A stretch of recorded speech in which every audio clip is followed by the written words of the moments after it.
ನಮಸ್ಕಾರ, ನಾನು ನಿಮ್ಮ ಆತ್ಮೀಯ ಆದಿಪ್ರಿಯ. ಇವತ್ತೊಂದು ವಿಚಾರ ಹೇಳಲಿಕ್ಕೋಸ್ಕರ ಈ ವಿಡಿಯೋ ಮಾಡ್ತಿದ್ದೇನೆ.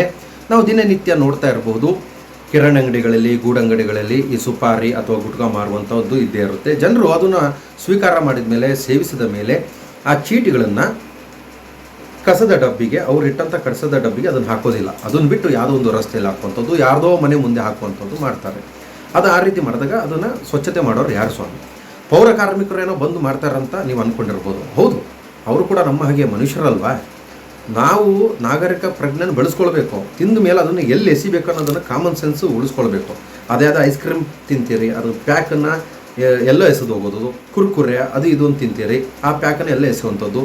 ನೀವು ನಿಮ್ಮ ಮಕ್ಕಳಿಗೆ ಎಲ್ಲ ದಯವಿಟ್ಟುನೆಲ್ಲ ಹೇಳ್ಕೊಡಿ.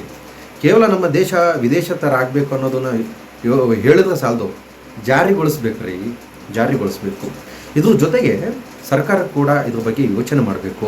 ಇಂಥ ಚೀಟಿಗಳು ಬದಲಾಗಿ ಏನಾದರೂ ಇದೇ ಗುಟ್ಕಾ ಸುಪಾರಿ ಏನಿರ್ಬೋದು ಅದನ್ನು ಎಲ್ಲಾದರೂ ಎಸೆದ್ರೆ ಬೇಸಿಗೆ ಕಾಲದಲ್ಲಿ ಸೂರ್ಯನ ಕಿರಣಕ್ಕೆ ಅದು ನಶಿಸಿ ಹೋಗುವಾಗೆ, ಮಳೆಗಾಲದಲ್ಲಿ ಮಳೆ ನೀರು ಬಿದ್ದಾಗ ಅದು ನಶಿಸಿ ಹೋಗುವಾಗೆ ಈ ರೀತಿ ಏನಾದರೂ ಒಂದು ಕಂಡುಹಿಡಿಯುವಂಥದ್ದು, ಈ ಪ್ಲಾಸ್ಟಿಕ್ ನಿರ್ಮೂಲನೆ ಮಾಡುವಂಥದ್ದು ಮಾಡಿದರೆ ಈ ಪರಿಸರಕ್ಕೆ ಭಾಳ ಒಳ್ಳೆಯದಾಗ್ತದೆ. ಜೊತೆಗೆ ಇಂಥ ನೀವು ನಿತ್ಯ ನೋಡ್ಬೋದು, ಎಲ್ಲ ಊರಲ್ಲೂ ಕೂಡ ಇದೇ ಸಮಸ್ಯೆ. ಹಾಗಾಗಿ ದಯವಿಟ್ಟು ಈ ಮೇಲೆ ಕಾನ್ಸಂಟ್ರೇಷನ್ ಮಾಡಿ ಅಂತ ಈ ವಿಡಿಯೋದ ಉದ್ದೇಶ.